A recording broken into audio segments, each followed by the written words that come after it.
また失敗した。そう落ち込む必要はありません。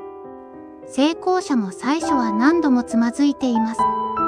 体重が減らないのは意志が弱いからではなく、方法があなたの生活に合っていないだけです。食事制限よりも無理なく続けられる工夫を見つけることがリバウンドを防ぐ秘訣です。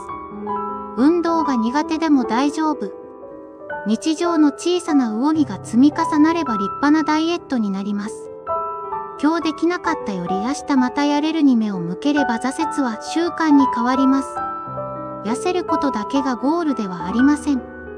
健康的に心も体も軽くなることが本当の目的です。諦めそうな今こそチャンス。